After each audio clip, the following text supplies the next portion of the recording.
बेटा magnetic field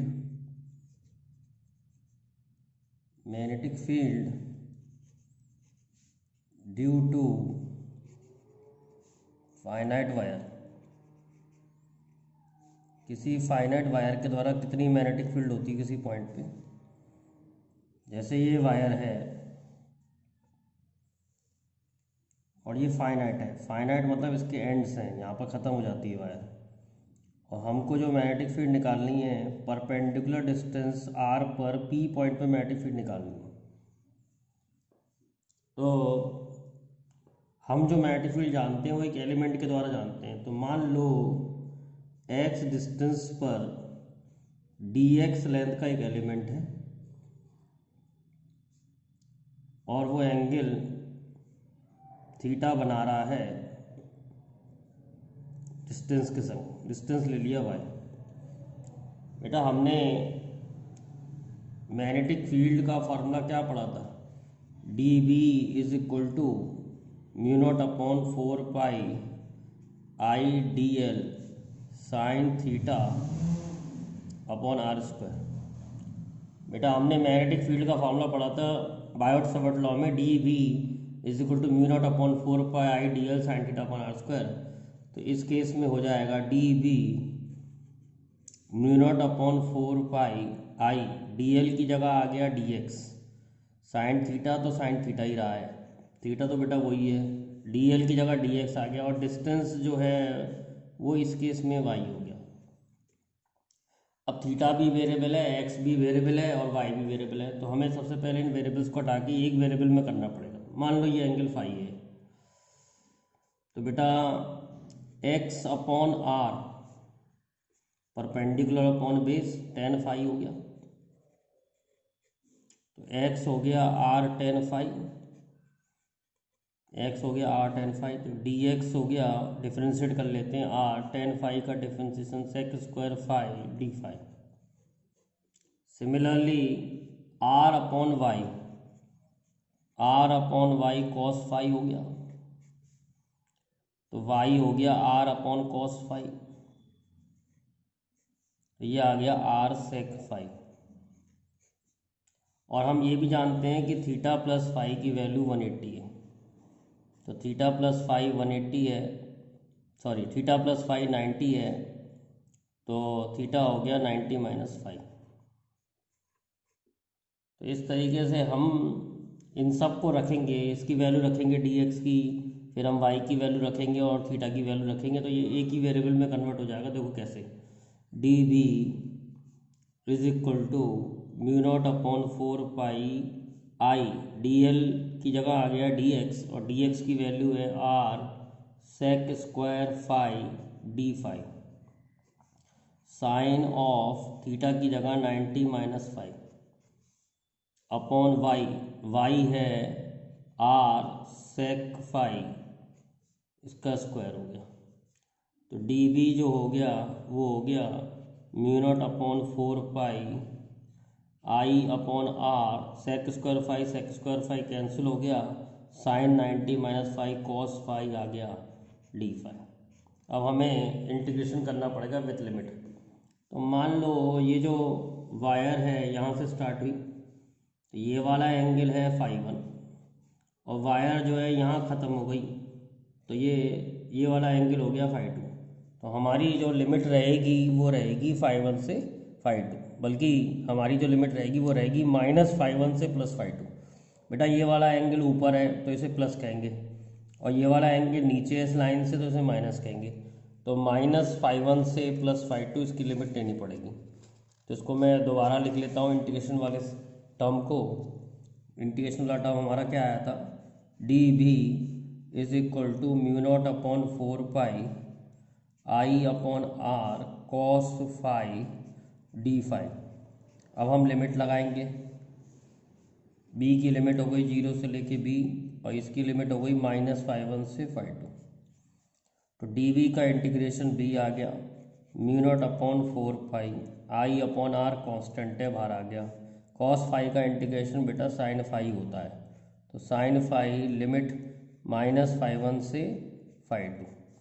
तो B का जो फार्मूला आ रहा है वो आ रहा है mu not upon 4 pi I upon R sine of phi two minus sine of minus phi one. जैसे हम सॉल्व करेंगे तो बी का फार्मूला आ जाएगा mu not upon 4 pi I upon R sine of phi two plus sine of phi one. तो इस तरीके से ये magnetic field due to finite wire है। जो आपको लर्न करना है, जो इस फॉर्मूले में जो बात लर्न करनी है वो ये करनी है कि बेटा आर परपेंडिकुलर दूरी है, फाई टू बेटा ये वाला एंगल है और फाई वन ये वाला एंगल है। तो आपको इतना लर्न करना पड़ेगा इस फॉर्मूले में कैसे रखनी है। आर ये परपेंडिकुलर डिस्टेंस है, आर फाई टू ऊपर वाला एंगल है, फाई वन नीचे वाला एंगल है। डायरेक्ट ये फॉर्मूला लगाएंगे। एक एग्जाम्पल देखते हैं तो समझ में आ जाएगा। Let's see one example. जैसे एक ट्रायंगल है, एक इक्विलेटरल ट्रायंगल है, इसकी साइड जो है वो ए है, साइड ए है, ये ए है साइड। हमें मैग्नेटिक फील्ड निकालनी है सेंटर पे, और मान लो करंट इधर फ्लो कर रहा है, current is flowing like this. तो हमें यहाँ मैग्नेटिक फील्ड निकालनी है। तो ये हमारा परपेंडिकुलर दूरी ये आर हो गई, और ये वाले angle phi two phi one हो गए। बेटा सबसे पहले देखो इसमें, इस फिगर में कितनी साइड्स हैं, तो इस फिगर में साइड्स हैं 3, तो 360 डिवाइड बाई 3, तो ये वाला एंगल जो होगा, ये वाला पूरा एंगल जो होगा 120 होगा। तो ये वाला एंगल 60 हो जाएगा, ये वाला एंगल 60 हो जाएगा। तो हमको फाई वन फाई टू पता लग गया। अब हमें आर निकालना है। हमें ये मालूम है परपेंडिकुलर हम डालते हैं तो साइड को बाइसेक्ट करता है, तो ये a/2 हो गया। तो a/2 divide by R is equal to 1060 होगा। परपेंडिकुलर अपॉन बेस 1060 होगा। तो a/2r 1060 हो गया, 1060√3 हो गया। तो r की वैल्यू आ गई बेटा a/2√3। अब मेरे को इनके पहले मैं डायरेक्शन देखता हूँ। देखो करंट इधर है, पॉइंट, जिस पॉइंट पे मैग्नेटिक फील्ड निकालनी है वो इधर है। तो ये पाम जो है बाहर आ रहा है, तो इसकी मैग्नेटिक फील्ड बाहर होगी, इससे भी मैग्नेटिक फील्ड बाहर होगी, और इससे भी मैग्नेटिक फील्ड बाहर होगी। अगर मैं इससे देखूंगा तो इससे भी मैग्नेटिक बाहर होगी। तीनों से मैग्नेटिक फील्ड बाहर आ रही है, तो तीनों की मैग्नेटिक फील्ड ऐड हो जाएगी। या मैं एक की निकाल के 3 से मल्टीप्लाई कर दूँ, तो mu not upon 4 pi I upon R दिया है a/2√3 जो हमने सॉल्व किया है, sine of 60 plus sine of 60, और ऐसी 3 वायर्स हैं इंटू 3। तो ये सॉल्व करके आ जाएगा mu not upon 4 pi I upon a/2√3 इधर आ गया, साइन 60√3/2 प्लस √3/2 इंटू 3। तो ये आ जाएगा सॉल्व करके mu not upon 4 pi I upon a/2√3 into √3 into 3। तो 3 3 ज़ा 9, 9 2 ज़ा 18। तो mu not upon 4 pi 18I upon a। अब देखते हैं बेटा magnetic field due to infinite wire. एक इनफाइनाइट वायर की मैग्नेटिक फील्ड कितनी होती है। जैसे हमने देखा था फाइनाइट वायर की ही मैग्नेटिक फील्ड से इनफाइनाइट वायर की निकलेगी। ये फाई वन था, ये फाई टू था, और ये आर था। तो सपोज ये वायर की लेंथ और बढ़ाएं, तो फाई वन पे क्या फ़र्क पड़ेगा, फाई वन बढ़ेगा। ऐसे ही इधर बढ़ाएंगे तो फाई टू बढ़ेगा। तो जब वायर इनफाइनाइट होती जाएगी, ये एंगल बढ़ते जाएगा, तो मैक्सिमम कितना हो सकता है, तो मैक्सिमम हो सकता है 90 डिग्री। इससे ज़्यादा नहीं हो सकता, बल्कि 90 भी नहीं हो पाएगा पूरा, लेकिन लिमिट के केस में 90 रख लेंगे। फाई टू की वैल्यू भी 90 इनफाइनाइट वायर के लिए। तो बी हो जाएगा mu not upon 4 pi I upon R sine 90 plus sine 90। Sine 90 1 हो जाएगा, तो mu not upon 4 pi I upon R into 2, तो वो आएगा सॉल्व करके mu not I upon 2 pi R. अब सेकंड केस देखते हैं। Magnetic field due to semi infinite wire. Semi वैसे इनफाइनाइट वायर के संग कोई मतलब नहीं है। सेमी इनफाइनाइट वायर तो इनफाइनाइट ही है, तो सेमी इनफाइनाइट का क्या मतलब है? और at one end of wire, मतलब जो पॉइंट है वो वायर की एक एंड पर है। ये वाली इनफाइनाइट वायर है और पॉइंट यहाँ है, तो पॉइंट यहाँ है, वायर यहाँ पर ख़त्म हो गई है, तो इसे हम सेमी इनफाइनाइट कह रहे हैं। तो फाई वन नीचे कोई एंगल ही नहीं है, तो फाई 1 0 हो गया। और फाई 2 हमें मालूम है, फाई 2 इनफाइनाइट वायर के लिए 90 हो जाता है, तो ये इनफाइनाइट ही एक तरफ इनफाइनाइट को सेमी इनफाइनाइट कह रहे हैं, तो फाई 2 90 हो गया।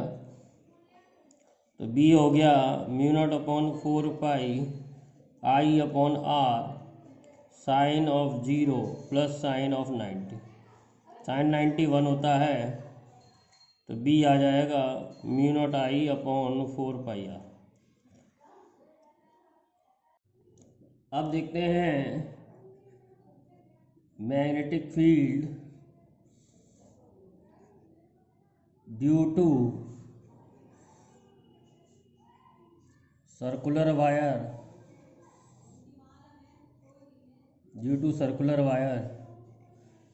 Eight centre. सर्कुलर वायर के सेंटर पे निकालनी है। तो ये सर्कुलर वायर है, तो सर्कुलर वायर पे एक एलिमेंट ले लिया DL और ये R हो गया। सेंटर पे निकालनी है मैग्नेटिक फील्ड। मान लो करंट इधर जा रहा है, तो करंट अगर इधर जा रहा है, पॉइंट अगर इधर है, तो मैग्नेटिक फील्ड बाहर आएगी। करंट अगर इधर जा रहा है, तो पॉइंट इधर है, तो सेंटर है, तो मैग्नेटिक फील्ड बाहर आएगी। तो मैग्नेटिक फील्ड बाहर ही आएगी। या फिर ऐसे देख सकते हैं, करंट के डायरेक्शन में उंगली घुमा दो, अंगूठा बताएगा मैग्नेटिक फील्ड। तो करंट के डायरेक्शन में अगर उंगलियां घुमा रहा हूँ, तो अंगूठा ऊपर आ रहा है, तो मैग्नेटिक फील्ड ऊपर होगी, तो एंटी क्लॉकवाइज के लिए ऊपर होगी। और अगर यही करंट इधर होता, क्लॉकवाइज होता, तो मैग्नेटिक फील्ड अंदर आती। तो ऐसे देख सकते हैं magnetic field due to circular wire. अच्छा, ये एंगल हमेशा 90 होगा। सर्कुलर वायर के केस में ये एंगल हमेशा 90 ही होगा। तो बायोट-सावर्त लॉ लिखें, तो DB is equal to mu not upon 4 pi IDL sine 90 upon R square. तो नेट मैग्नेटिक फील्ड निकालने के लिए इंटीग्रेशन करना पड़ेगा।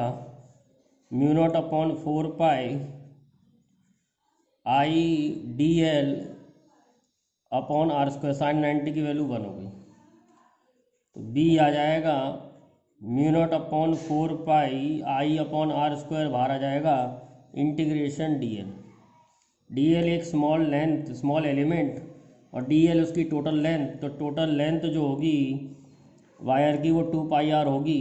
तो mu not upon 4 pi I upon R into 2 pi R। तो सॉल्व करेंगे तो ये आ जाएगा mu not I upon 2R।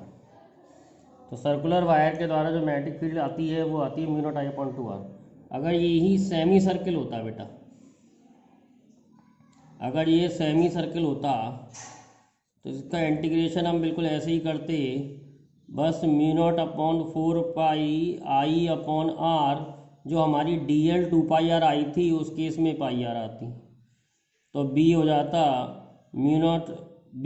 आपका mu not I upon 4R। तो सेमी सर्किल की मैग्नेटिक फील्ड सर्किल की आधी होती है। सेमी सर्किल की जो मैग्नेटिक फील्ड सर्किल की आधी होती है, ऐसे याद कर सकते हैं।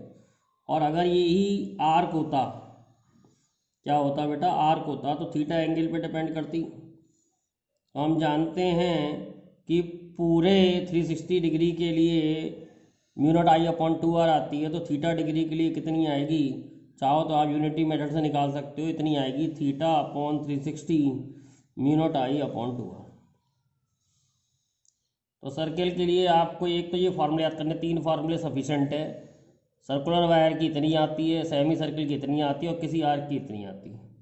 और ये एक ध्यान रखना है कि अगर करंट क्लॉक एंटी क्लॉकवाइज है, एंटी क्लॉकवाइज में ऐसे घुमाएंगे उंगलियां तो मैग्नेटिक फील्ड बाहर आएगी, और अगर क्लॉकवाइज है तो उंगलियां ऐसे घुमाएंगे तो अंदर आएगी। ढक्कन रूल से भी सोच सकते हैं। ढक्कन रूल क्या है, ढक्कन खोलो, अगर एंटी क्लॉकवाइज डायरेक्शन में ढक्कन खुलेगा तो बाहर आएगा, तो मैग्नेटिक फील्ड बाहर हो जाएगी। इसमें ढक्कन बंद करोगे तो अंदर जाएगा, तो मैग्नेटिक फील्ड अंदर हो जाएगी। ऐसे भी याद कर सकते हैं सिंपल तरीके से, जिस भी तरीके से याद हो जाए उस तरीके से याद कर लिया करो। अब देखते हैं बेटा, magnetic field due to ring on its axis. किसी रिंग के द्वारा मैग्नेटिक फील्ड कितनी होती है एक्सिस पर। तो ये एक रिंग है और इसमें जो करंट है वो ऐसे फ्लो कर रहा है और हमें मैग्नेटिक फील्ड निकालनी है इस पॉइंट पे। तो इसके डायरेक्शन को लेके बच्चों को बड़ी कन्फ्यूजन सी रहती है। तो ये रिंग है, ध्यान रखें बेटा, ये रिंग है, इसमें करंट ऐसे बाहर आ रहा है, करंट इधर से बाहर आ रहा है, करंट इधर से अंदर जा रहा है। तो मुझे क्या करना पड़ेगा, करंट के डायरेक्शन में अंगूठा लगा के पॉइंट की तरफ उंगली करनी पड़ेगी। तो ये जो पेन है, पेन बेटा ये पेन बता रहा है मैग्नेटिक फील्ड का डायरेक्शन किधर होगा। ऐसे ही इधर करना पड़ेगा कि करंट के डायरेक्शन में अंगूठा कर दूं अंदर, पॉइंट की तरफ उंगली कर लूँ, तो पेन जो है इधर आ रहा है, तो मैग्नेटिक फील्ड इधर होगी। बेटा नीचे नहीं होगी, देखना एंगल बना के होगी। ये एंगल कैसे डिसाइड करते हैं, सपोज ये एलिमेंट हमने लिया DL, इस लाइन को ज्वाइन करूँगा तो मैग्नेटिक फील्ड, पेन इधर जा रहा था तो मैग्नेटिक फील्ड इधर होगी इसके परपेंडिकुलर, तो ये होगी स्मॉल मैग्नेटिक फील्ड। ऐसे ही इसमें करंट अंदर जा रहा है, करंट बेटा अंदर जा रहा है, अंदर अंगूठा कर दिया और जिस पॉइंट पे मैग्नेटिक फील्ड निकालनी है उस तरफ उंगलियां कर दी, तो पेन बेटा इधर जा रहा है तो मैग्नेटिक फील्ड इधर होगी। तो इधर मैग्नेटिक फील्ड जो है वो इधर होगी। ये एंगल अगर थीटा है, डिस्टेंस x है, ये रेडियस r है, तो हम मैग्नेटिक फील्ड निकालेंगे। तो बड़ा सिंपल है। देखो बेटा, ये वाला जो एंगल है थीटा है और ये 90 है, तो ये वाला एंगल जो है ये 90 माइनस थीटा हुआ। ये वाला जो एंगल है वो 90 माइनस थीटा हुआ, तो ये भी थीटा हो गया। सिमिलरली ये भी एंगल थीटा हो गया। तो dv का इधर कंपोनेंट आ गया dv कॉस थीटा और इधर कंपोनेंट आ गया dv साइन थीटा।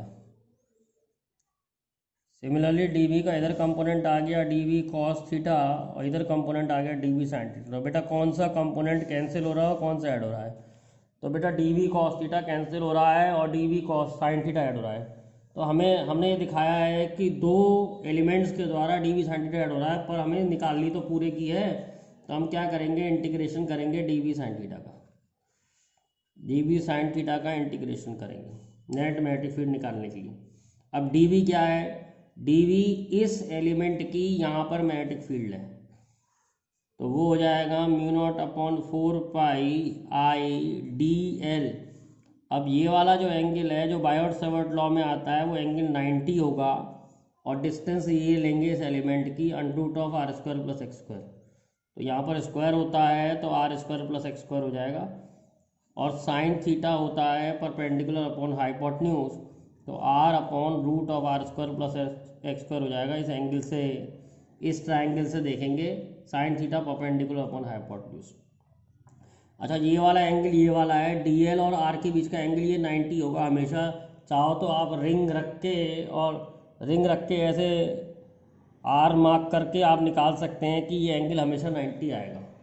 तो this angle will be always भी 90। चाहो तो हम ऐसे देख सकते हैं, जैसे सपोज ये रिंग है, तो मैं ऐसे लगाऊंगा पॉइंट, तो ये वाला जो एंगल है ये हमेशा 90 आएगा, चाहे रिंग में मैं कहीं पर भी ले लूँ तो इट्स ऑलवेज भी 90। तो ये वाला एंगल 90 आएगा। तो क्या क्या चीज़ें कांस्टेंट है, mu not upon 4 pi constant हो गया, आई कांस्टेंट हो गया, R square plus X square एक बार और रूट, तो ये आ जाएगा R square plus X square की पावर 3/2 और इंटीग्रेशन आ जाएगा डी एल का। अब डी एल एक स्मॉल एलिमेंट था, इसका इंटीग्रेशन 2 पाई आर आएगा, एक आर भी आएगा यहाँ पर, इसका डी एल का इंटीग्रेशन 2 पाई आर आएगा। तो mu not upon 4 pi I R into 2 pi R upon R square plus X square की पावर 3/2। सॉल्व करेंगे तो ये आ जाएगा mu not upon 4 pi I 2 pi R square upon R square plus X square की power 3/2।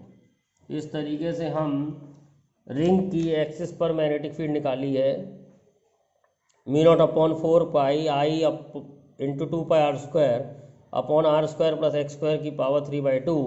X centre से इस point तक की डिस्टेंस है और आर जो है वो रेडियस ऑफ रिंग है। अब देखते हैं बेटा magnetic field when point lies in line of wire. जैसे ये वायर है, हमें मालूम है जब पॉइंट पे इधर लाई करता है तो इस पॉइंट की जो मैग्नेटिक फील्ड होती है बायोट-सवर्ट लॉ से वो होती है mu not upon 4 pi I D L sine theta upon R square. मान लो पॉइंट जो है वायर की लाइन में आ गया, अगर पॉइंट वायर की लाइन में आ जाएगा तो थीटा 0 हो जाएगा, तो डी बी जो हो जाएगी वो हो जाएगी mu not upon 4 pi I D L sine 0 upon R square, और साइन 0 0 होता तो मैग्नेटिक फील्ड 0 हो जाएगी। सपोज ये पॉइंट जो है करंट इधर जा रहा है, ये पॉइंट जो है इधर लाई करता तो थीटा जो है इस केस में 180 हो जाएगा और साइन 180 भी 0 होता है, तो डी बी की वैल्यू 0 आएगी। यानी ये वायर है, अगर पॉइंट यहाँ लाई करे तब भी मैग्नेटिक फील्ड 0 और पॉइंट यहाँ लाई करे तब भी मैग्नेटिक फील्ड 0 लेनी होती है। तो ये कंसेप्ट जो है आगे काम आएगा, इसलिए बताया है, जिसमें हम मैग्नेटिक फील्ड इंटेंसिटी निकालेंगे डिफरेंट सिचुएशंस में। जैसे ये एक वायर है, ये सेमी सर्किल है और हमें पी पॉइंट पे इंटेंसिटी निकालनी है। तो बेटा इस वायर की लाइन में ये पॉइंट पी आ गया तो इस वायर के द्वारा मैग्नेटिक फील्ड नहीं होगी, इस वायर की भी लाइन में मैं पॉइंट आ गया तो इस वायर की भी मैग्नेटिक फील्ड नहीं होगी। मान लो इसका रेडियस आर है तो केवल इस सेमी सर्किल की मैग्नेटिक फील्ड होगी, और सेमी सर्किल की जो मैग्नेटिक फील्ड होती है वो होती है mu not I upon 4r। अब हमें डायरेक्शन बताना है बेटा, या तो ढक्कन रूल देख लो, ढक्कन बंद करोगे करंट के डायरेक्शन में ढक्कन को घुमाओगे तो ढक्कन अंदर जाएगा तो अंदर हो गई। ऐसे नहीं समझ में आ रहा तो ऐसे देख लो, करंट के डायरेक्शन में उंगली घुमाओ तो अंगूठा अंदर आ रहा है तो मैग्नेटिक फील्ड अंदर हो गई। तो इस केस में मैग्नेटिक फील्ड अंदर है तो ऐसे दिखा देंगे। एक और केस देखते हैं, जैसे ये वाला केस देखते हैं। यहाँ पर निकालनी है मैग्नेटिक फील्ड पॉइंट पी पर और ये आर रेडियस। तो इसमें बेटा तीन है। पहले यहाँ से लेके यहाँ तक सेमी इनफाइनाइट वायर है, क्योंकि ये पॉइंट जो है वायर की एंड में लाई कर रहा है। यहाँ से लेके यहाँ तक सेमी इनफाइनाइट वायर है, ये भी पॉइंट पी वायर के एंड में लाई कर रहा है, और एक सेमी सर्किल है। तो तीन के द्वारा हमें मैग्नेटिक फील्ड निकालनी पड़ेगी।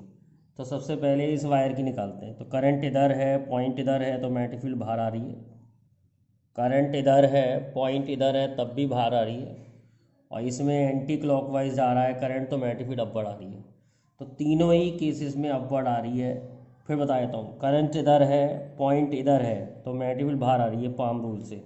करंट इधर है, पॉइंट इधर है, तो मैग्नेटिक फील्ड बाहर आ रही है पाम रूल से, और एंटी क्लॉकवाइज से तो बाहर आ रही है। करंट के डायरेक्शन में उंगलियां घुमा दो तो अंगूठा मैग्नेटिक फील्ड बताता है।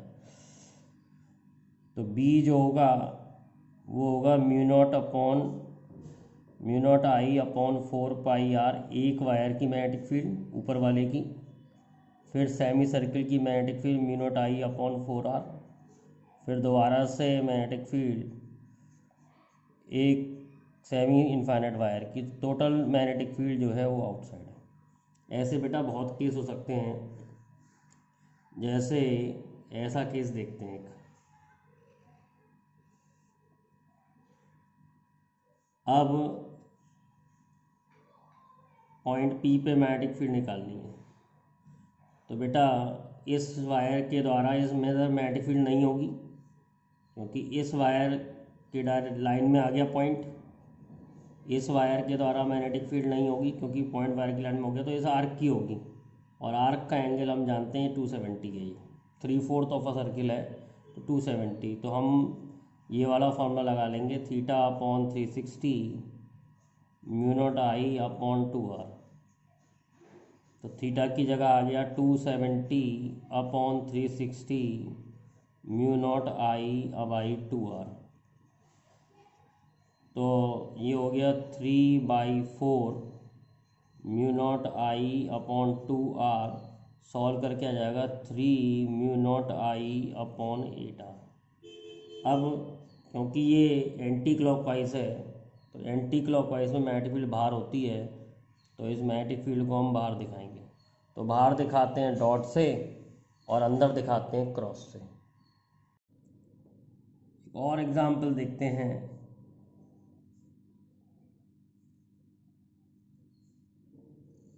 जैसे ऐसे सिचुएशन है, मैग्नेटिक फील्ड यहाँ निकालनी है, करंट इधर जा रहा है, तो इस वायर के द्वारा यहाँ मैग्नेटिक फील्ड नहीं होगी, इस वायर के द्वारा यहाँ मैग्नेटिक फील्ड नहीं होगी, क्योंकि ये पॉइंट जो है वायर की लाइन में आ गए। कि जब पॉइंट वायर की लाइन में आ जाते हैं तो मैग्नेटिक फील्ड नहीं होती है।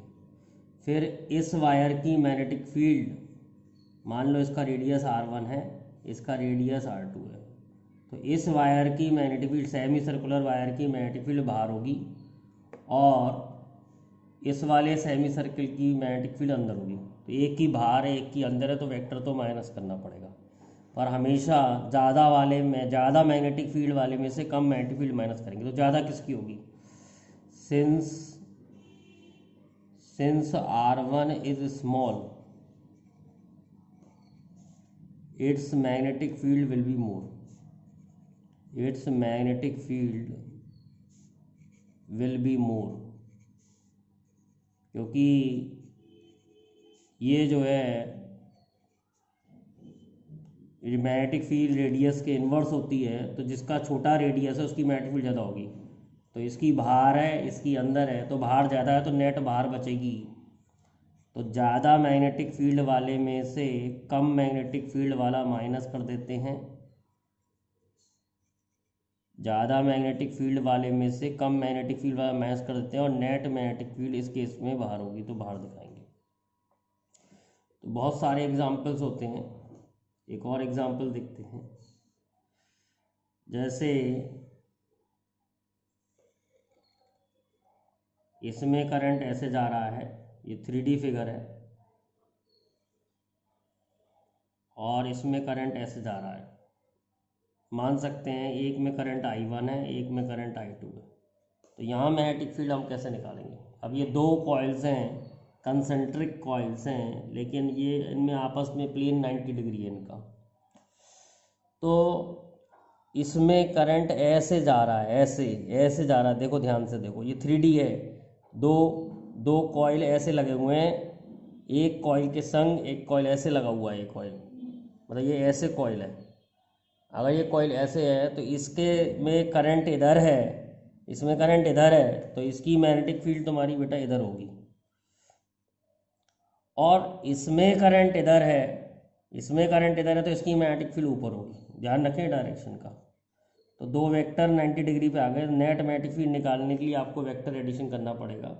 अब B1 क्या लेंगे, मान लो दोनों के रेडियस सेम है, तो μ0I1 अपॉन 2R। B2 क्या लेंगे, μ0I2 अपॉन 2R। तो नेट मैग्नेटिक फील्ड हो जाएगी √(B1 square plus B2 square.